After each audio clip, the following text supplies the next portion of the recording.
Hey guys, thanks for tuning in. This is the UTC Real Estate Club podcast. I'm Tim Stone. This is my co-host for today, Ian Cushing. He is the current club president. And today we're interviewing David Olds. So David, thanks for being here. Oh, guys, I'm thrilled to be here. I've seen a bunch of your podcasts and on all the different social media things. So I'm psyched that I've somehow whittled my way to the top of the list to get on the podcast. Yeah, thank you. So tell us a little bit about yourself. A few weeks ago, we had your business partner, Tag Thompson, on here. Yeah. So he told us a little bit about your business, but you can go ahead. Well, you definitely started with the better guy. Yeah. So you want to know about my business or what? Like what? Tell me. Let's go back to before college, or maybe a little bit before college. Okay. What were you doing, and then what did the path towards real estate look like if you weren't always aiming that direction? Yeah, I definitely was not aiming that way. So I grew up in Boston, kind of in Massachusetts, right outside of Lowell, Mass, which was the birthplace of the Industrial Revolution. Little trivia there for all you guys. But went to like a private Catholic school for boys, and had a great education, did all that stuff. Went to UMass. I actually started out. I went into the 5-year MBA program, and I'm like, yeah, it's gonna be awesome. And one of the first classes I took was a accounting class in a room of like 300 people, which we did not have that in my high school, so that was all kind of new stuff to me. And I realized I'm really bad at accounting. So it was one of these deals where. Luckily, towards the end of the semester, I got into this group project with 3 other people, and thank God the other 2 of them were smart, because I was like the idiot in the group. I just couldn't do it at all. I couldn't figure out credits and debits and whatever it was in my brain that I just couldn't make it work. So thank goodness we got like a C. I got through that class and got out of that as quick as I could. And I changed my major over to criminal justice. I thought I was going to do like private security or law enforcement or something like that. But actually worked my way through college full time in retail stores as a store manager. And so by the time I graduated college, I was making more money doing that than I would have with my degree, by like a lot more. So I'm like, well, I'll just keep doing this. So, but growing up, my dad was like kind of like strict guy, was in the Army and super smart. He was a computer programmer, but he was the dad, like, we're going to work around the house, and every day you're going to come home and do 2 hours worth of chores. And like, see, you guys laugh, but this is like used to be a real thing. Uh-huh. And like, I remember coming home from school every day. I had chores I had to do. I had to go out and we were working on the house, I remember, and they put on an addition, so it was like 2 dump trucks full of dirt, and like my job was to get the wheelbarrow and fill the wheelbarrow and walk the dirt and spread it out. Like, this is what I did. My friends, of course, we're in high school. They thought my parents were lunatics, but gave me a good foundation for like hard work ethic. But I remember as a kid, because we had like an acre of grass in New England, which is the worst place to have grass to rake in the fall, right? Because all it does is leaves come down. So like I remember as a kid, I'm like, when I grow up, I'm going to have a condo on the beach, and I'm never going to do any of these things ever again. This is stupid. Why would anybody make their kid do this? And look what happens. You turn out to be your parents at the end of the day. So kind of grew up like doing a little bit of that stuff. Hated it, like absolutely hated it. Went to college, graduated, did good, but it turned out that I got into retail, and it was just normal retail, Kmart or stuff like that kind of stuff. But my dad lost his job, and they moved to Florida. So I stayed up there for a little bit and finally moved down. And when I got to Florida, I went to work for this hardware company called Scotty's Hardware Stores. So there were 177 of them in Florida. So it was a real big chain at the time. And like to envision it, it was like way bigger than Ace, not as big as Home Depot. So kind of big stores. So I started working there as a manager. I got a good job there. And I remember like standing at the front of the store having to help people as they came in, and like you'd come in and you have that like blank look, like somebody sent me to get this screw, and like that was me like a couple of years before, because my dad would do that stuff to me. So I had like a lot of compassion for them. And so anyways, I worked there for a little bit. One thing they did a lot of was they worked with contractors. So then I was out like on job sites, like selling lumber and building materials, those types of things. And it felt very natural to me because I kind of grew up doing some of that stuff. Mm-hmm. So when I finally talked my wife into marrying me and we bought our first house, we couldn't figure out, we went to the closing, right? And I couldn't figure out why my paperwork said I was buying it from Wells Fargo, because this is 2002, so well before before all the crazy stuff happened. So my realtor, afterwards, we're outside. She's like, oh, well, it's a foreclosure. I'm like, I kind of think I know what that means, but like, talk to me like I'm a kindergartner and tell me. She's like, oh, well, they couldn't pay. The bank took it back. They put it up for sale. Then they sell it to kind of recoup their money. I'm like, oh, okay, that's pretty cool, right? So at the time, now I'm working for a different company, and we're selling, it's more like direct to contractors, windows and doors and trusses and that type of stuff. So I've got this house. I grew up fixing houses and doing stuff. So I'm like, tell my wife, we're gonna tear up the carpet and put down laminate, Pergo or something. We're gonna do some stuff in the kitchen. I'm gonna take out a sliding glass door, put in French doors. Dopey, easy stuff like that. And like 2 years later, I got transferred to a different place. So we wanted to move like 10 miles closer. So we put the house up for sale, and we had bought it for $97,000 and sold it for like $155,000. So you know what happens when you had a house for 2 years? You've lived in it for 2 years. For anybody that doesn't know, it's tax-free. You don't pay any income tax on it. So like that was like the next thing that hit me. I'm like, holy smokes! You can make money. I don't have to pay taxes on like the $50,000 that I just made. Yeah. That I work. I have a great job even back then, making like $80,000. But I'm like, wow, that's pretty cool. So we kind of had the same philosophy. We went and found a really, like the ugliest house in a really beautiful neighborhood. Picture like brick houses, oak trees, like awesome.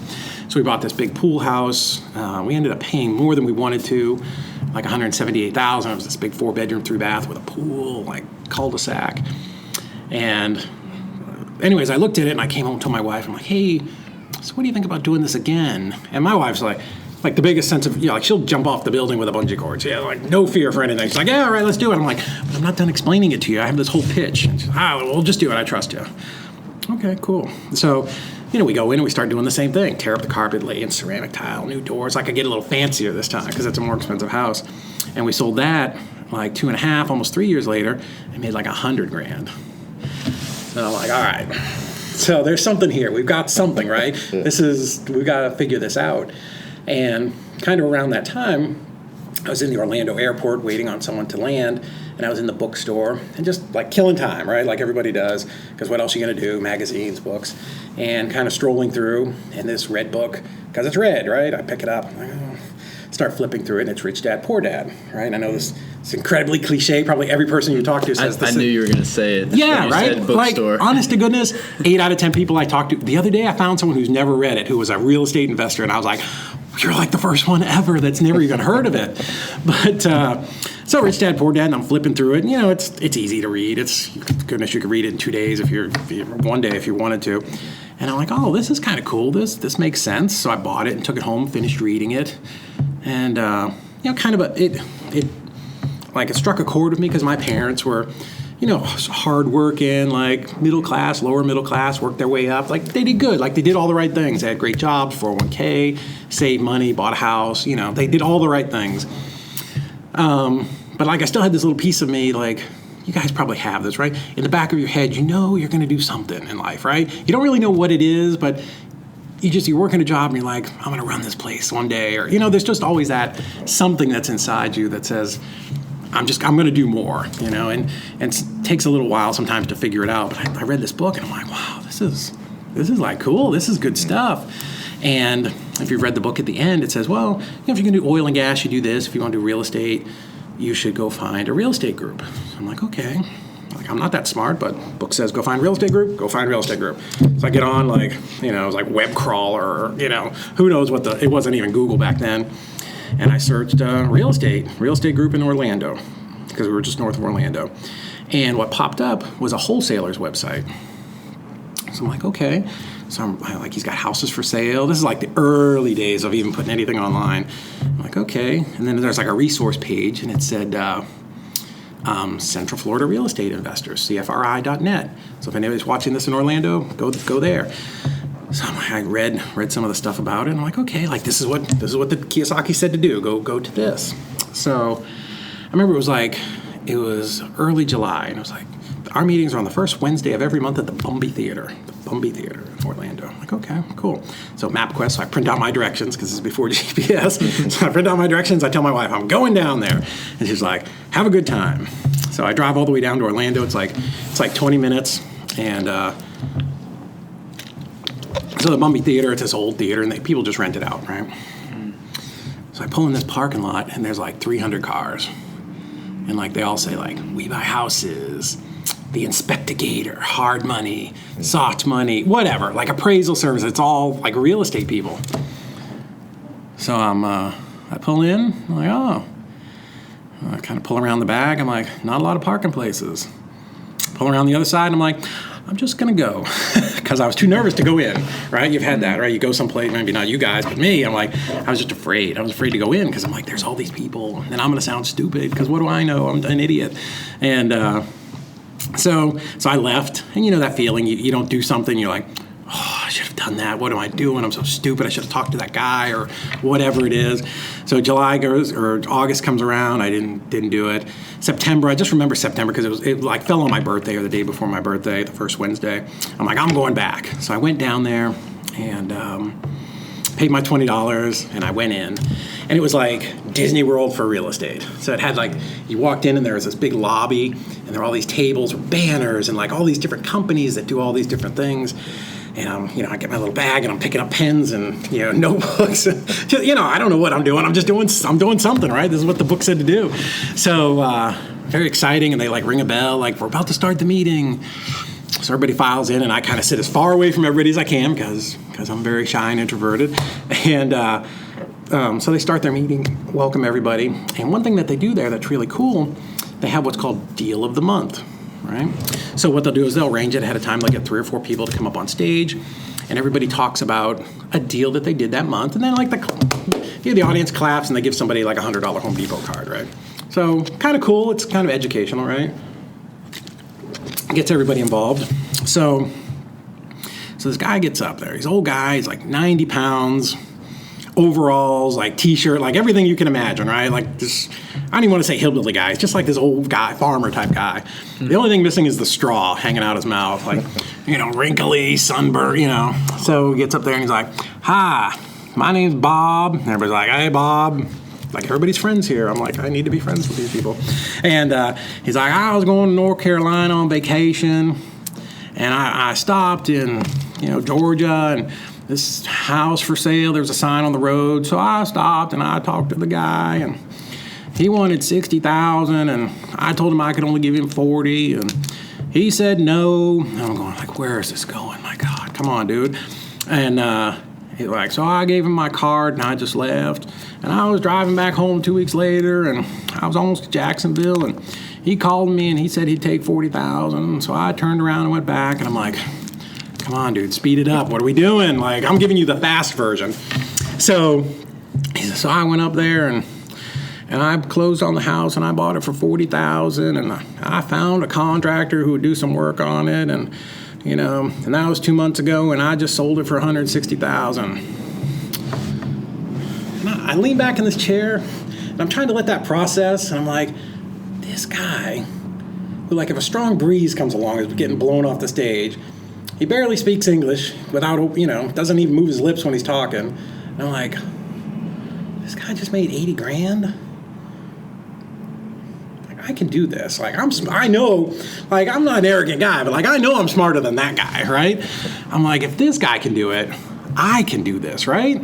Like, I've already sold 2 houses. Like, I can definitely do this. I'm like, I can do this. So a couple more people get up, and then we're, like the last person is this like Russian girl who's like 25, just beautiful, starts opening her mouth, barely speaks English.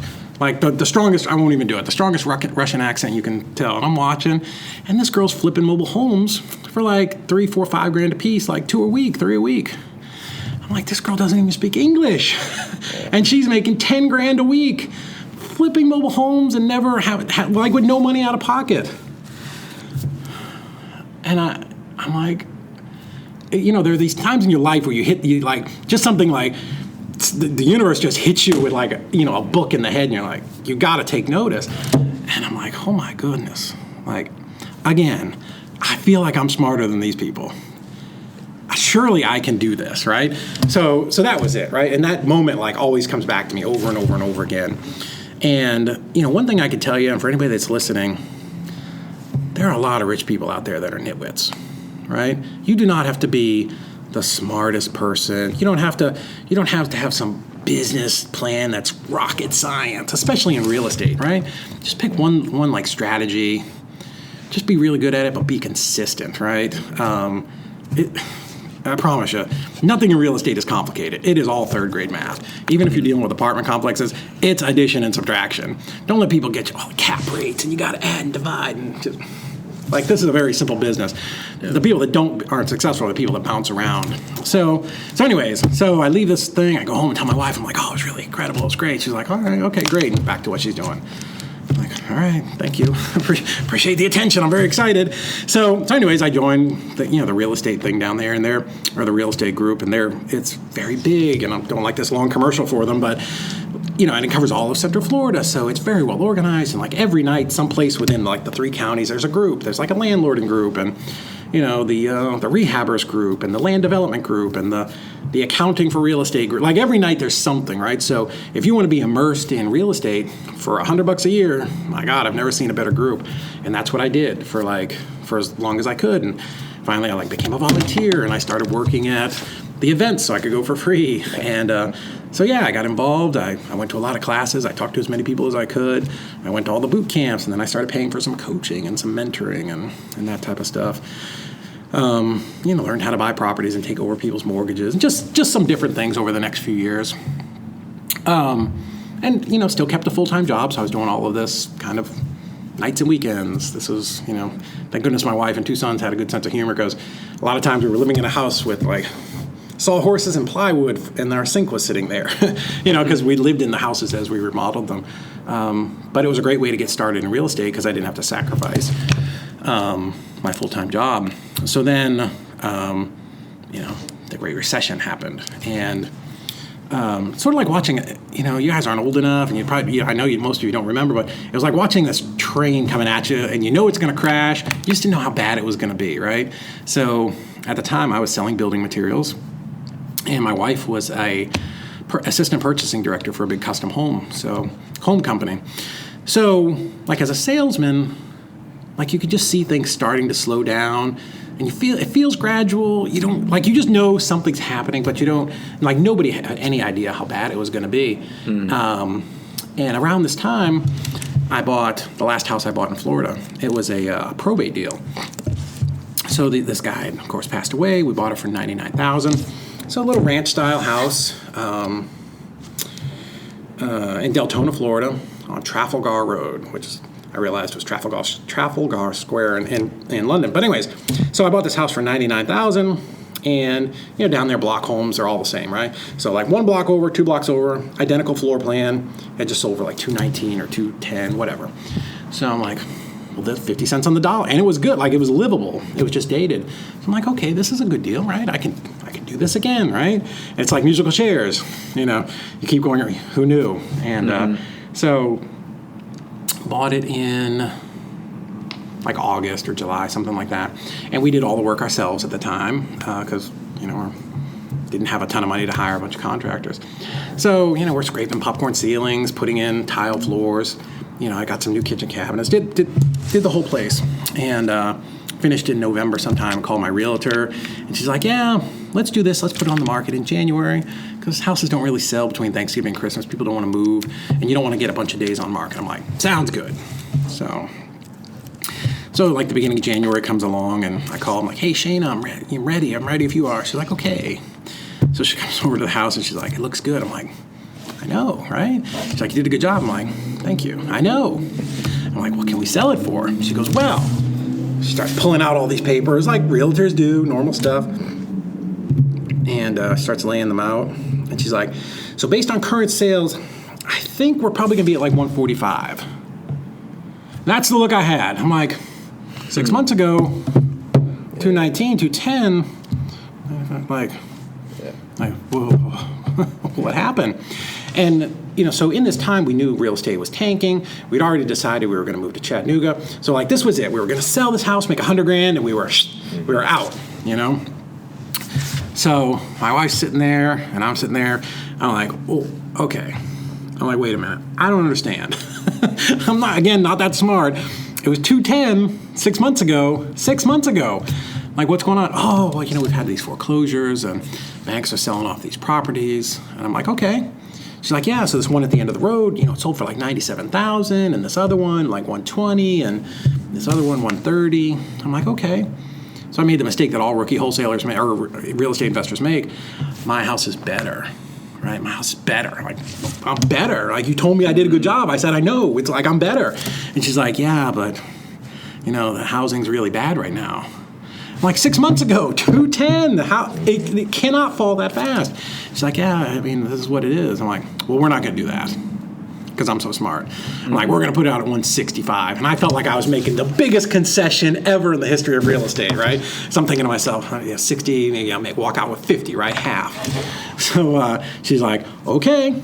She goes outside, puts her little sign in the yard, and like a month, nothing. I'm like, Shayna, every day I'm calling her, like, what are we doing? Like, how come my house hasn't sold yet? She's like, I told you, like, you're overpriced. It's too much. I'm like, fine, let's go to 155. She's like, okay. Again, feeling like I'm being the most magnanimous guy in the world, dropping it to 155. And like, we get 1 or 2 calls, but no showings. And now I'm getting a little panicky, right? Because I know we are going to move. I've already given my job notice. It's like, we were coming to Chattanooga, and we'd already bought a property here, and we're ready to close on another one.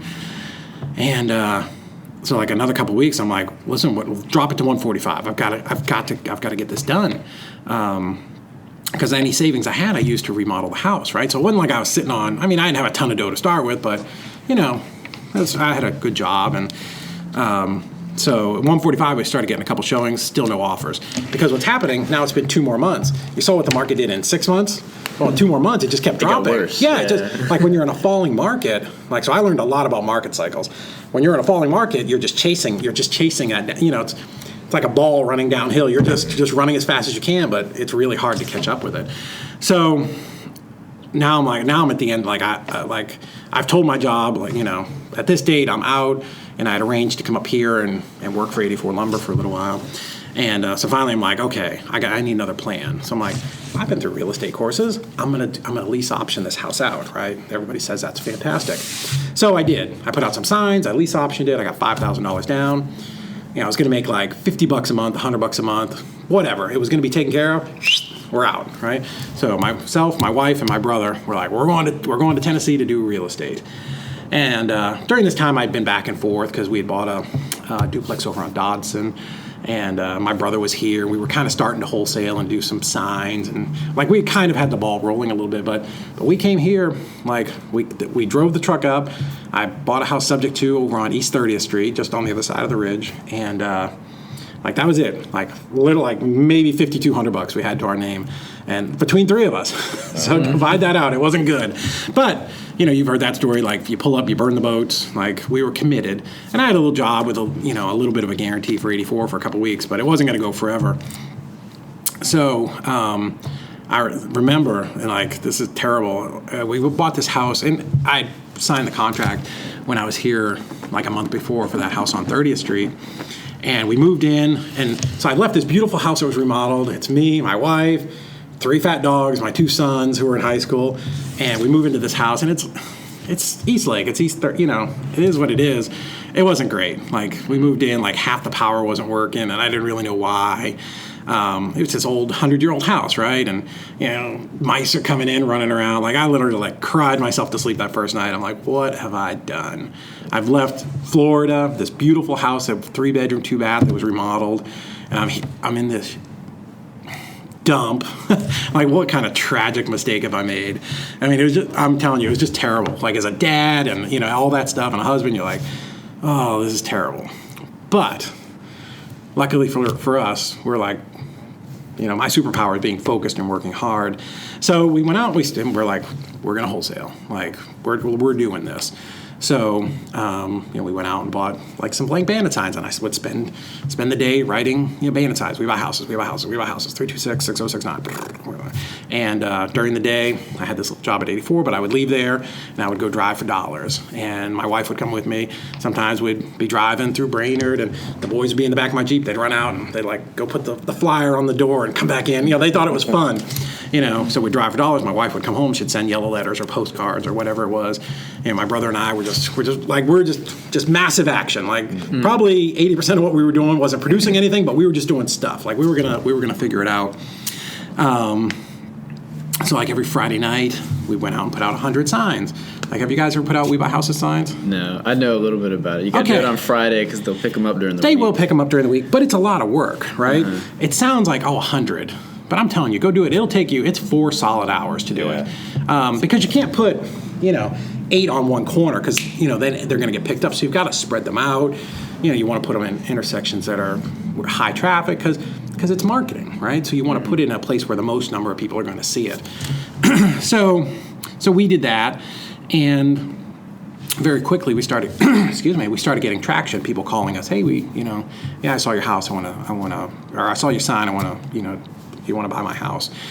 So, and I'm probably going longer than you guys wanted me to, but back then, like, it's a different time, right? It was everything on the news was, it's the end of the world. The sky is falling. We don't know if the stock market's going to open tomorrow. It was that kind of crazy stuff. You guys want to do something interesting, go back and like YouTube, like Dan Rather for the Great Recession when he was coming on, and it was bad, man. It was bad. Like, you didn't know. He's like, well, Dan Rather here. We don't know if the stock market's going to open tomorrow. Like, it was scary stuff. AIG has just collapsed and they're closing. I mean, it was 10,000 people out of work today, 50,000. It was every day. It was something. So people are hearing that and they're ready like just to walk away from their houses. And one of the reasons that we chose Chattanooga, the Florida market was really, as a state, is dependent economically on 3 things, right? So it's tourism, obviously, right? Construction, because construction is something like 40% of all people in Florida are tied to the construction industry somehow. So they're either a framer, they sell building materials, they work at the blind store, whatever. Like, it's enormous percentage of the population that's tied to that. And the other thing is agriculture and livestock, right? Florida's one of the biggest livestock states. Most people don't realize that. So it's like a 3-legged stool, right? So the Great Recession happens, people stop traveling, right? That alone is enough to kill it. But then construction stops, right? And the economy just tanked. So that's why 25% in 6 months, and it just kept dropping. It dropped 50% before it stopped. So when we were looking at other places to go, we looked at a bunch of different markets, and one of the reasons we were at a seminar in Boston, and they were talking about markets, emerging markets, and one of the things that caught our eye about Chattanooga was this is the time, 2009, when Volkswagen announced they were coming here, and then it was Amazon. So I really started doing a lot of research on Chattanooga, and what we realized was the economy here is very diverse, right? So you have the Georgia textile mills in Georgia, you've got Unum, you've got Blue Cross, you've got Little Debbie. If any one of those things goes down, it's not going to collapse the economy here. They're putting a ton of money into downtown, and then Amazon is going to hire, 5,000 people, which that 5,000 people is great, but there's 20,000 that ancillary jobs that come with that, right? Mm-hmm. So for, again, like construction, so you've got those people, but then you've got distributors, right? Mm-hmm. You've got all these things, and then those people cause an influx of housing, right? So anyway, something like that has amazing effects on an economy, which is why the government gives them tax breaks, because it spurs all that stuff.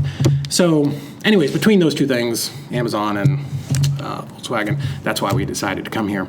But the other thing was that if you looked at a graph of housing prices, like in Florida, remember, 25%, but Chattanooga had only dropped about 10. Like, people here thought it was the end of the world because that's what they're hearing on TV. They flip on and Good Morning America's like, it's the end of the world, which it was for a lot of people. I'm not making light of that. It was really bad. But people were like, yeah, I want to sell my house. Whatever. So the point where I was going with all that is it was very easy to buy houses back then. Mm-hmm. The problem was, as a wholesaler, Chattanooga is at the time, kind of maybe still is, but compared to Orlando, Atlanta, Tampa, it's a very unsophisticated investor market. Right down there, like, guys, like, they understand cash, like, it's quick. But you come up here and say, hey, I'm assigning a contract 12 years ago, and people are like, I don't know what you're talking about. Like, what is that even? Like, you're doing what? Like, I don't understand that. So we had to kind of approach it from a little bit different angle. And nobody had wholesaled on any kind of scale here at the time. Like, nobody. There was one guy who was a chiropractor who would do a couple a year, but like nobody did any kind of consistent 6-8 deals a month. So we were the first people really to do that here. And yeah, we trained a bunch of people, and like all those people trained other people, and half of them you probably had on your podcast. It just kind of trickled down. So I don't remember what your original question was, but it's probably 15 minutes. That's what it was, just to hear the backstory and how you got into real estate. And I think it's funny, a recurring theme with a lot of our guests is that they got into real estate on accident. And there was never their goal to be a full-time real estate. Yeah, so for me, it kind of was. Like, I loved real estate. I remember when my dad was still alive in Florida, I'd be like, hey, that'd be a house we could fix up and sell. Like, I didn't know what that meant, right? Now there's a million shows on TV. Like, we had This Old House. I don't even know if you guys ever even watched that, but, like, we're from Boston. That was, like a show. That was a big thing.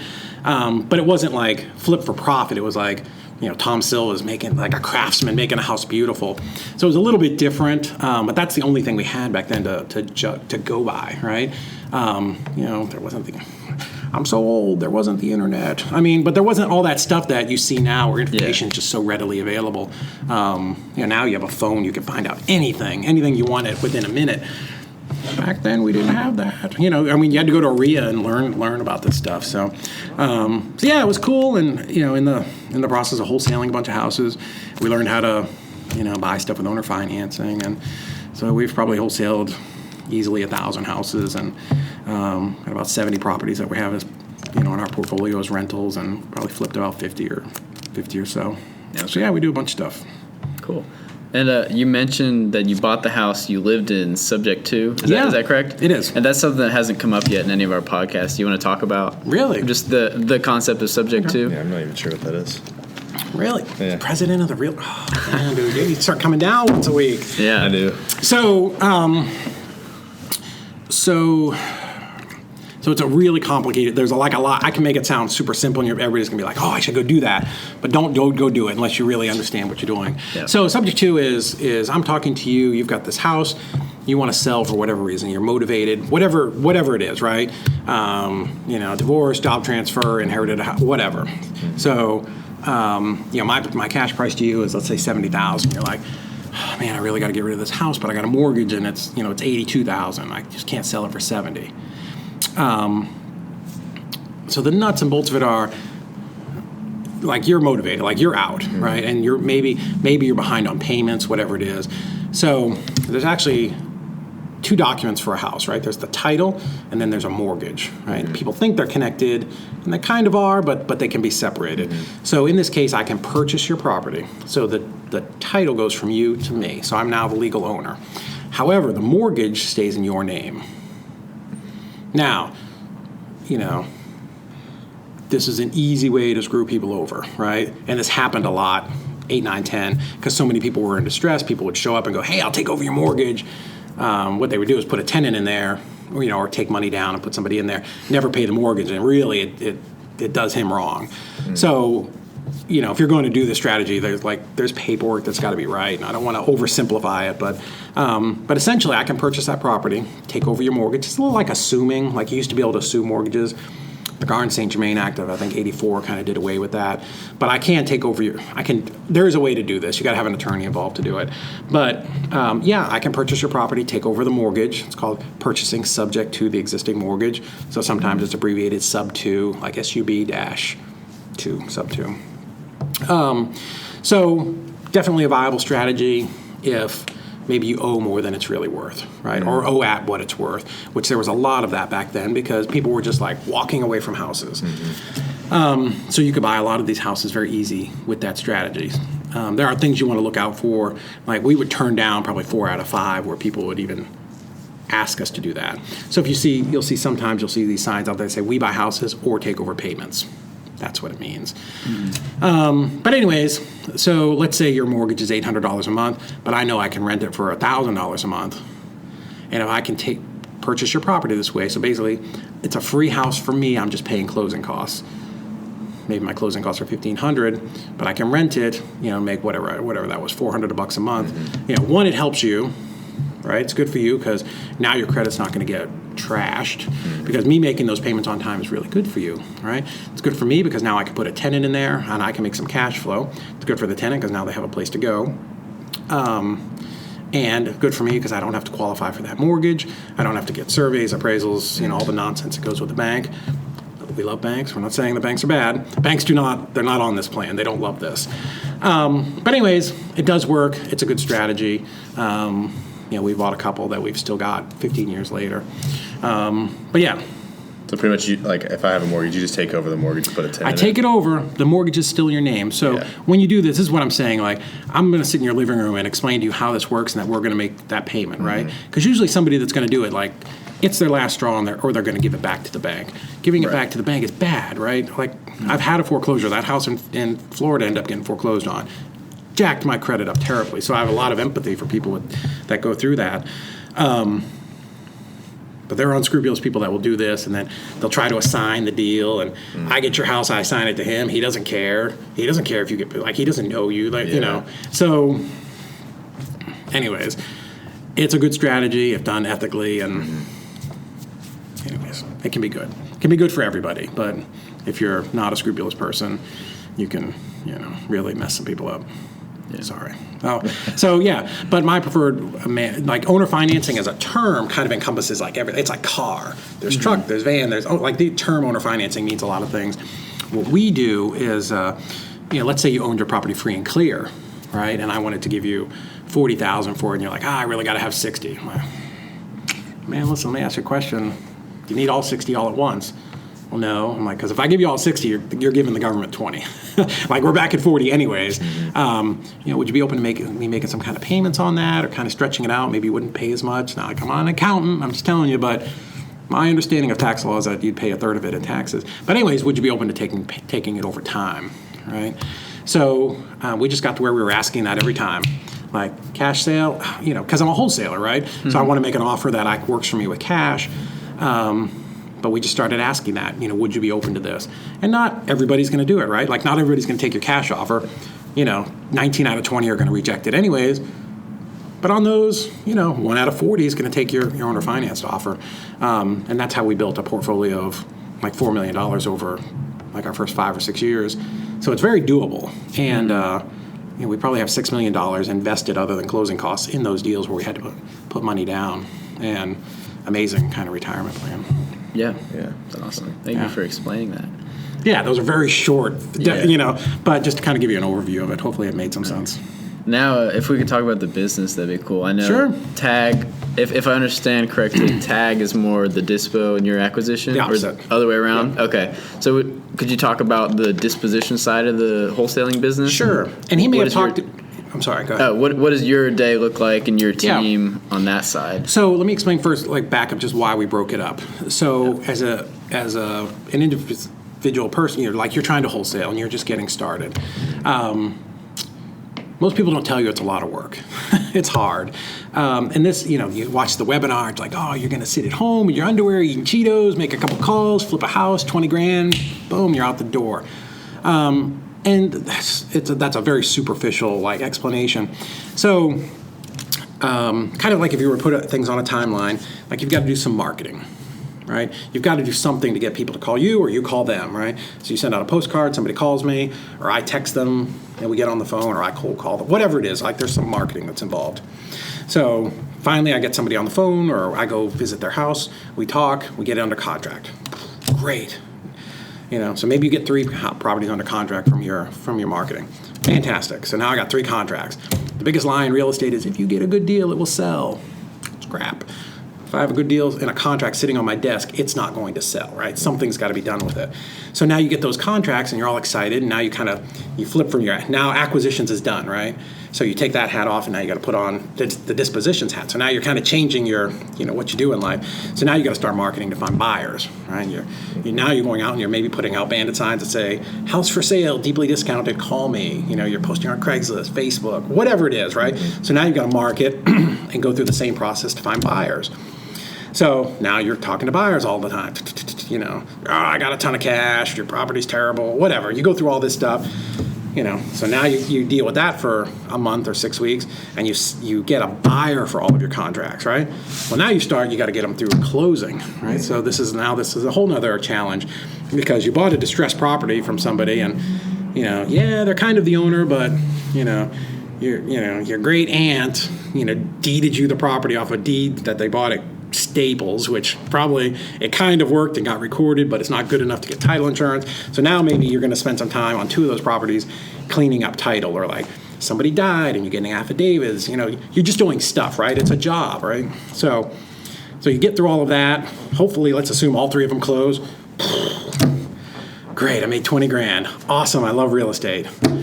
Well, now what? There's nothing on your table. There's nothing left, right? There's no. Yeah. So we call this like the wholesale cycle of death, right? So now you got to go all the way back to the beginning and start over again, right? So after doing that for a while, I'm like, this is stupid, right? It's this constant like up and down, up and down, up and down. There's no predictability in your business.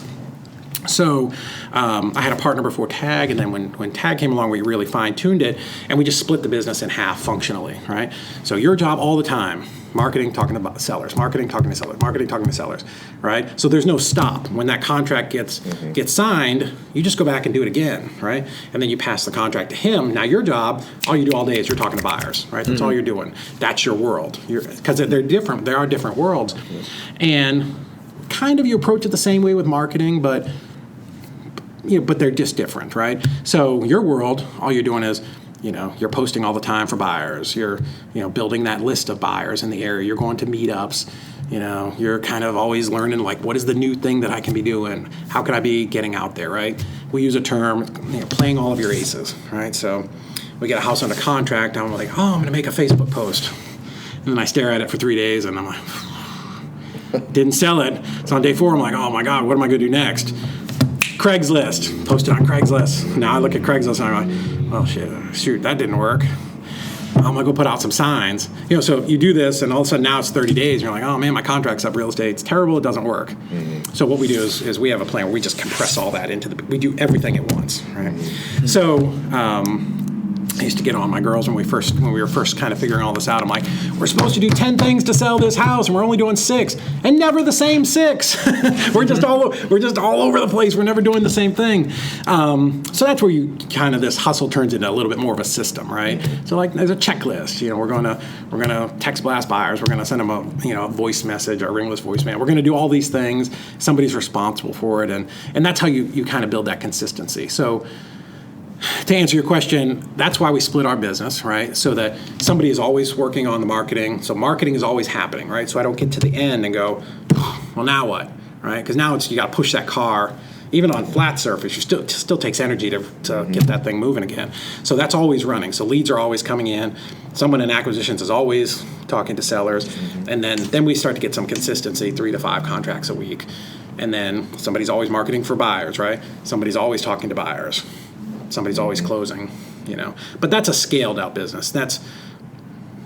It's hard to get there. We can't just start tomorrow and hire 15 people and do all that. You have to kind of grow. It starts with me, and it's like an embryo. The embryo, it splits, right? So one person handles acquisitions, I handle dispositions. As he grows, now he's got somebody else to talk to sellers, and he's doing something else. On my side, it splits off. I got Taylor. She came in. And I'm a control freak, but sooner or later she was doing a good enough job. She just graduated from UTC in marketing, and she came to work for us. And I let her start talking to buyers, right? And as we got a little bit bigger, she couldn't handle all the buyers, so we split her job off and hired 2 more dispositions people, and she managed them. So that's kind of how you grow. Somebody gets maxed out, and then you split it off and train them in something, and hopefully they can grow. So my job, I'm the support person for my team. Buddy of mine's he's like, I'm the lead blocker, right? I'm the guy with the money, and I'm the guy that's cheering them on. Honestly, I don't do a lot of, I'm here, they have questions, we're talking about stuff all day long, but functionally, somebody else does the marketing, somebody else uploads the list into the computer, somebody else does those things. I'm just here to kind of oversee and manage the process and make sure it's happening, manage the business side of what we do. Other than putting stuff on the website, because I think I do it better than them. I don't really do a whole lot. And that sounds terrible. I realize as I'm saying it how dumb it sounds, but no, my job's just to be there to support my team, right? And I tell people when I hire them, I say, listen, as the owner of the company, I'm the last guy that gets paid, right? So you get paid before me. I want to do everything. I'm here to do everything I can to make sure you have what you need to do a good job, right? If you need the red chair with the headrest and you're going to produce, and that makes you produce more, dude, I'm ordering that chair right now. All of my people have 2 monitors. You need a 3rd monitor, and it's going to help you do more.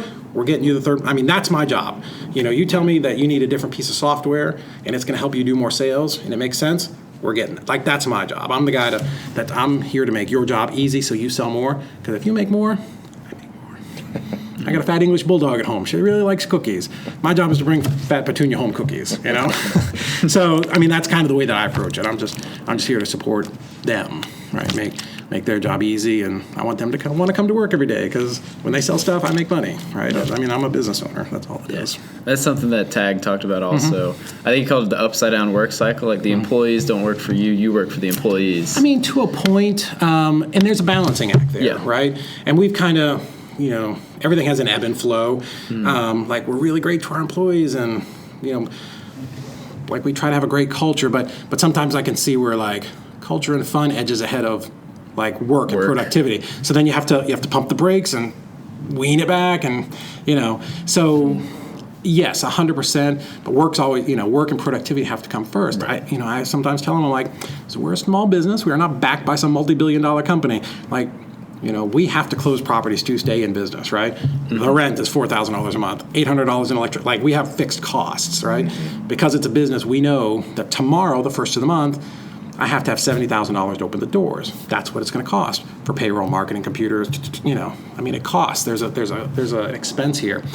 So yes, he's absolutely right. You want to keep people engaged, and you want them to have a great place to work, but they also have to be productive, right? It can't be one way or the other. It also can't be a sweatshop, where you're out there just cracking the whip on them, like, work harder, and with my cigar, I mean, so you've got to find that balance, and that's. That's, as a boss, that's the thing you're watching all the time, because everybody's like, somebody posted one time, like, what would the perfect office environment be? And it's like, I mean, I saw crazy responses, and I want to say, like, yeah, but, like, the company has to stay in business, like that's a fancy coffee machine, which is cool. Like, TVs, we've got Keurigs, we've got all that stuff here, and the fancy water filtration thing, but, like, you have to produce, or none of those things. So, it's just a fine line to walk and make sure that everybody understands it. And sometimes, like, you get one person that's just not going to do it, and that person becomes like a cancer. You just got to get them out, right? I was interviewing somebody a couple weeks ago, and we were talking about something, and like, I was at a job, they laid some people off. I'm like, so you want to know, like, a real boss secret, like a real thing? And she's like, yeah, like, here's the thing.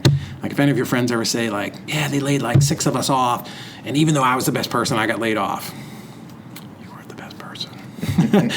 You just weren't, right? Because as a boss or an owner, and I've managed people for 20 years when I was in stores, like, I want to surround myself with the people that make my life easier, right? Like, the best people. I'm never, laying you off because I want to keep him if you're the best person, if you're better qualified and do a better job, right, than you. I mean, it's just... It just doesn't work that way, right? I mean, unless you work for some nitwit, whatever, crazy person. But normal people, like normal bosses, don't make decisions. Yeah, like I tell my people, like, Narissa and Taylor that work for me, and Heather, I'm like, you guys got a job for life because you make my job easy. Right? Your job is to protect me from doing dumb stuff, right? Like Narissa's my assistant. Like, she keeps my schedule up, and, like, she's texting me today. She's like, I know you're not here, but you have an interview in 20 minutes. Are you going to be back? Like, they do that stuff to, to keep me, because, I run a business. I run like 4 businesses, and, some of them are real estate, some of them aren't, and I'm in like a million different directions. So yeah, that girl, like, she's got my credit cards and the keys to my house and my computer password. She could go wipe me out. But, those are the people that we keep close because we trust them, So, awesome. Again, don't know what the question was. I've been rambling so long, but just you have to reel me back every so often. Yeah, so you said you got like 4 other businesses. I know you do real estate coaching and courses like that. That's something you've gotten into. Yeah. Can you talk about that? Sure. It's not that exciting. We coach... kind of more beginning and intermediate people that want to get into wholesaling. I mean, I'll come on here to promote that, but so I have that. We have our rental business, so we've got a little over 70 rentals. We actually sold one of them today. What's it like managing that? So It's like having 70 children. Some are good, some are bad, right? So people ask that, like, what's it like having rentals? And I'm like, okay, well, kind of like here's round numbers for you. Out of every 10, 7 are going to be pretty good, right? They're going to pay you. They're going to pay you on time. They mail their check in. You very rarely hear from them, right? So some of my rentals, like honestly, I have some rentals I haven't been to in like 6 years because they just pay, no bubbles, no troubles, easy, right? So 7 are good. Very rarely ever hear from them. 2 out of 10, they're going to be a pain in the butt, right? Always breaking their faucet, you know. Air conditioning is always out because they don't replace the filter, whatever, right? But they pay. But they're high maintenance, right? 1 out of 10, though, it's going to make you want to dig your eyeballs out with a fork and rue the day you ever got into real estate, because they're just going to be the worst. They're just going to be, you know, they all come in and we sit here and we do leases and like, oh, Mr. David, thank you, it's going to be fantastic, and we run a background check on them and we think we've done all the right things, and we get them in there and, oh my gosh, it's terrible. So 10% are going to be bad, right? 10% are going to just destroy your place. But it's a business, right? So you can't take it personal. Like, my wife's a maniac. She's like a spider monkey. She'd go kill them all. I had to pull her one time. We were at one of our apartment complexes. I'm like, and you're done. You know, get back in the car. Because you're with a tenant. I'm like, can't do that. This is a business. Can't take it personal. It's your job, right? So what is it like? Most days is great. Honestly, again, I've got some great employees that take the brunt of, not even the brunt, they just take the calls, and you know, they'll text me like, hey, we need AC guy over at Duncan. Okay, great. And you said, so that's 70 properties. Are a lot of those single families? Do you do more multifamily? It's kind of a mix. So the way that I acquired my properties was through our wholesaling business. It kind of ran parallel. So we just do a ton of marketing. So that's the way we do our wholesale stuff too. You know, my philosophy is I throw out the biggest fish net I can off the boat and just pull in as much stuff as I can, right? And every house that comes in, I look at it and go, okay, how can I make this a deal, right? Is it a wholesale deal? Can I buy it with owner finance, subject to, you know, like how can I help this person has motivation and some type of distress, right? And then how can I make some money on it and do something with it? So a lot of stuff comes in, trailers, apartment complexes, you know, duplexes, triplexes, you know, all those different things. So we have a pretty even mix. Honestly, I have less single families now than I do duplexes and, you know, 8 units and 5 units and that type of thing. But not by design, you know. It's just what came in, you know. Yeah. Cool. So how is it? It's like having children, you know. And I've got college rentals. Those are honestly mostly my probably some of my best tenants. You guys are like super low maintenance. You never want to call me because you don't want me to come in and see what's going on. But unless something's happening, you know, the air conditioning is not working. But yeah, you know, those have been great for us. So it's rentals, wholesaling, coaching. Coaching. We're also invested in a gas and oil company in Texas. What else? I think that's probably the main ones, the main big stuff. Yeah. So yeah, coaching. Yeah, that's it. Cool. So one question, I asked Tag this, and he thought it was a tough question. So if 18 to 20-year-old David was wanting to get into real estate, what would you tell him now, knowing what you know? So, man, I don't know about you guys, but I have this fantasy. I lay in bed at night, and I'm like, God, if I could just go, because I didn't really start this until I was 39. So, like, I love, like, seeing guys like you that are, like, ready to get into real estate. Like, I'm like, young people that are passionate, like, dude, I'm like, I think that's the greatest thing. Because, again, I started at 39. So all my life, I was like, I want to retire at 50, and like I'm pissed off that didn't happen because that's coming up in the next couple months. So I have this, you know, this thing in my head. I'm like, oh, if I could go back in time, like I think about this all the time. So I love this question. I'm like, oh, like how far would I go back? Probably about the middle of my like junior year, right? Because I know, you know, I was kind of doing all the wrong things back then. I kind of screwed up a little bit. So I'm like, that's like the point in time I would go back to, right? I could fix my SATs or whatever. But you know, then I'm like, okay. So then I got to think about like what was real estate like back then, right? There's no this, like none of this, right? So I kind of I go through these mental calisthenics, but dude, I buy more houses. I mean, I buy houses. Creative financing has been around forever, right? This isn't anything new. In fact, like in the 50s, 60s, 70s, not that I'm that old, but you know, even in the late 80s and early 90s, it was very prevalent, right? Robert Allen, Carlton Sheets, who everybody goofed on because he had these late night infomercials. like taught all the same stuff that the guys now have repackaged and they're teaching it as something else. So yeah, I'd go back and buy some houses, right? Buy a house. You guys are in your 20s. Buy it with bank. If you have to buy it with bank financing, which is you don't, but put it on 15 or 20 years. Get those things paid off as quick as you can. Because I think when we talked, like what I always ask people is, what does the end look like? Like what is the end for you? And most people are like, oh, they have some canned answer. I'm like, no, like the end. like for you, like when can you stop? Like what does it take to be able to stop doing real estate, your job, or whatever it is? And this is I challenge people with this, like, what does the end look like? And is it like you're going to retire on a mountain, or you're going to retire on whatever, or you want to join the Peace Corps and go plant crops in Kenya, whatever the thing is, right? Like, what does that look like, and what do you have to get there, right? So usually that's like cash flow. You have to have some either saved up cash or some cash flow. So you want to go to Kenya and plant crops in the desert, whatever.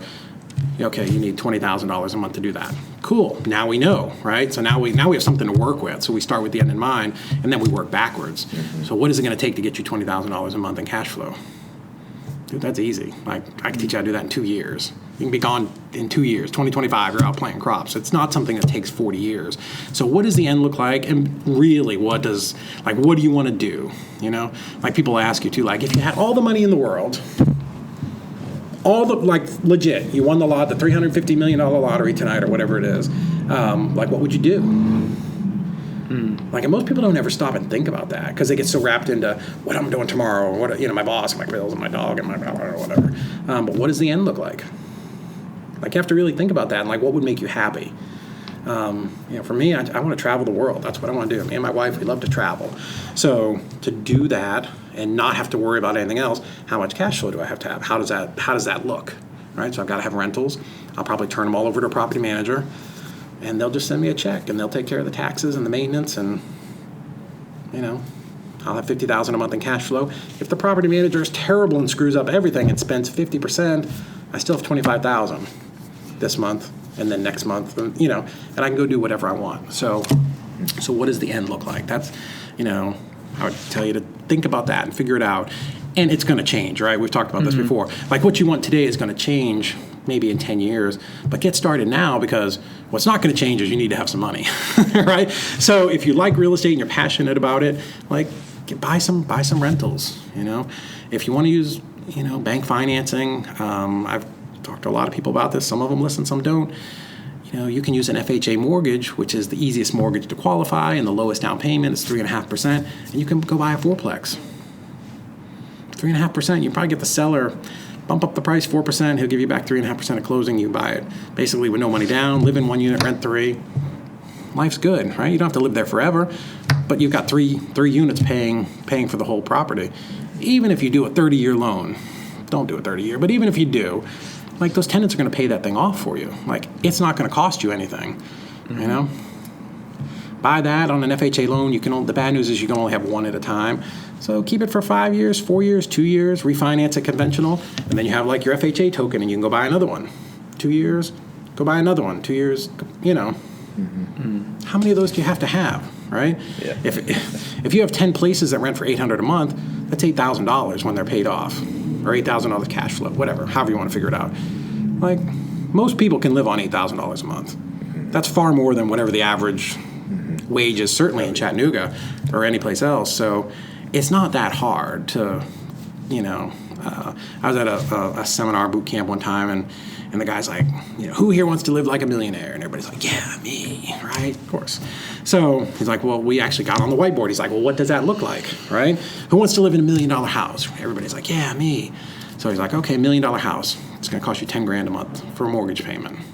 Okay, cool, $10,000, right? Well, like, how much are you going to want to spend to go out?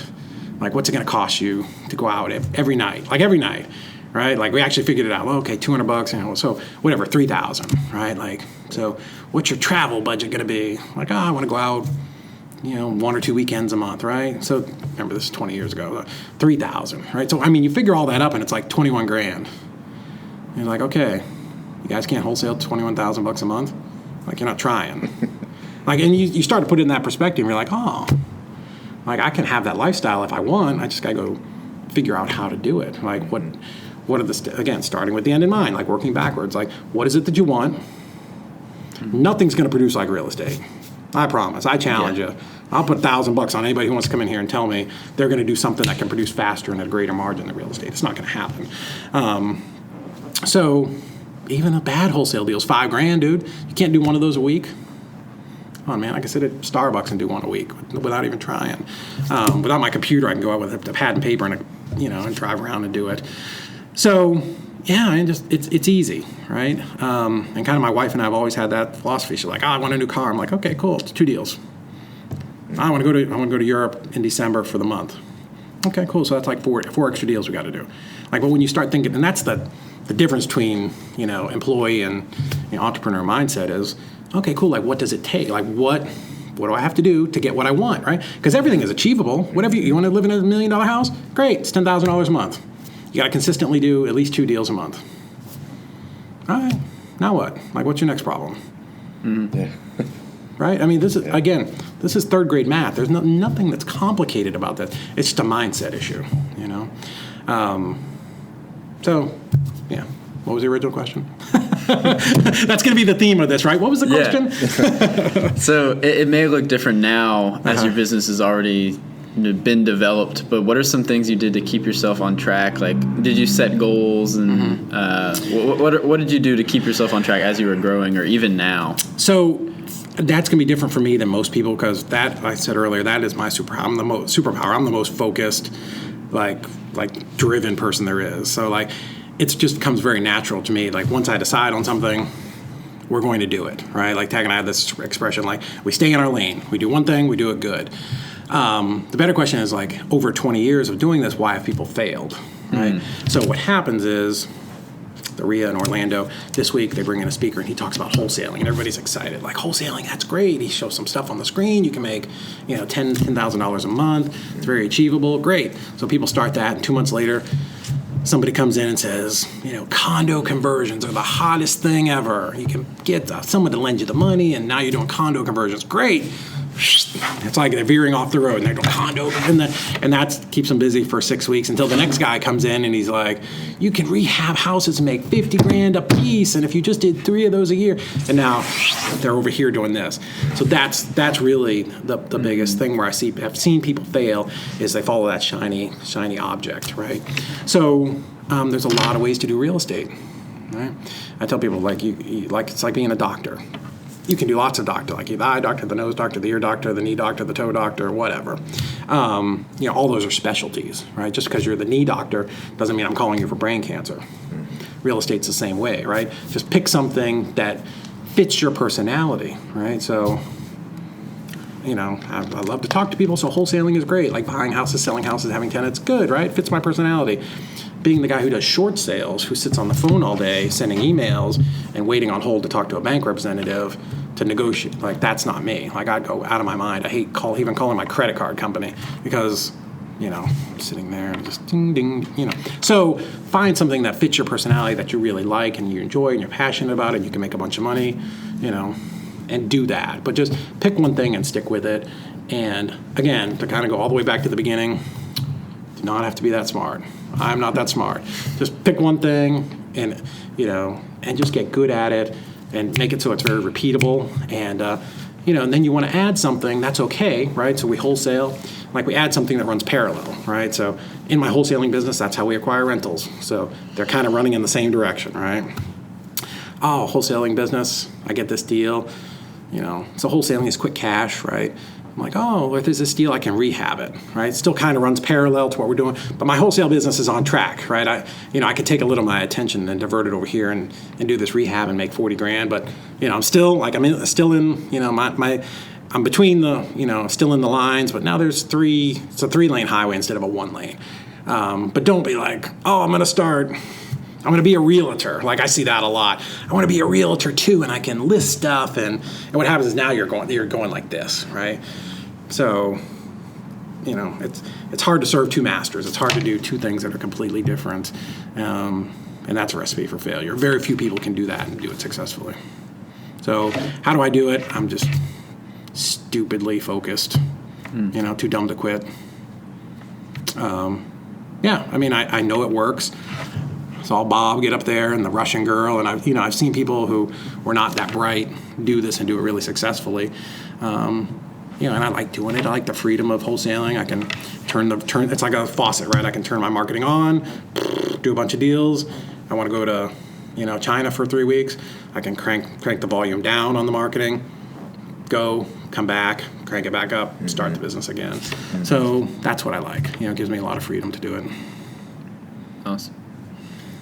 I won't ask you what the question was. I kind of want to go back to what you were saying a little while ago, talking about what's that number for you? Like, what do you want to do? Because for me, I feel like, I want to sit on a beach somewhere, but I feel like I'd go crazy. Sure. Without do you want to work the rest of your life? Or? I love real estate. So I tell my staff this. I'm like, I'm going to retire and, travel the world. And they're like, absolutely not, right?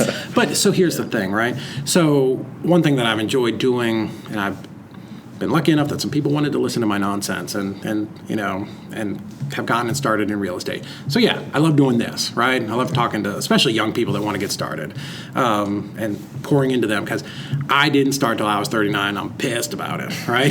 So I love to see even I got a friend, Evan Green, he has a construction company and he's in his 20s and doing amazing stuff. I love that. Honestly, I'm a little jealous because I didn't do that when I was young, right? So that's like an Achilles heel for me. So I pour into my staff. I'm getting ready to start a flip with my transaction coordinator, and I flipped a mobile home last year with Taylor that works for me, that runs my dispositions department. So I can do some stuff like that, right? Maybe I'll lend money to people. I'll always be involved in it somehow, but it won't be a case where I've got to be in the office and do stuff. Will I be? You want to be traveling? Yeah, I want to travel. And now it's a remote world. One thing COVID's done for us is Zoom and podcasts, and it's easy to do this stuff from anywhere.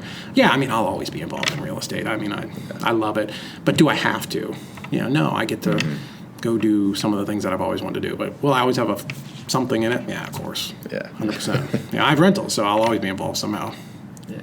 That's one thing I've heard about a lot recently is almost everybody that reaches financial independence, they don't take it and go sit on the beach. They just, they do what makes them happy, and that's where they found the financial independence. That's it. Yeah, there's so many stories, and Tag's got a great one where, this guy had all these animal hospitals, and then, he just stopped and was done in 2 years because you've lost your sense of purpose, right? So maybe that's more of like a retirement thing. Like you worked in the stock market and then you retire and you're just you're on the other side of the door, right? And you're like, it's happening over there and you're on the outside looking in.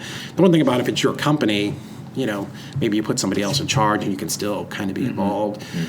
Being an entrepreneur kind of allows you to kind of have just one toe in and instead of, both whole feet. It's the thing you love, right? It's the thing, and you feel like you've nurtured it and, built these assets into something that produces. That's how I tell people, every house is like a little soldier. It has to go out there and make money. It has to have a tenant, has to have cash flow every month. And, but 100%. It's the thing you like to do. So why would you ever stop? Yeah. But just, it allows you to, spend time with your family and grandkids or whatever it is. Yeah. All right. So. Anything else? We can wrap it up there. That's great. Cool. Yeah, that was great. Great hearing you talk, man. Yeah. All right. Thank you for coming on. Sure. Wow.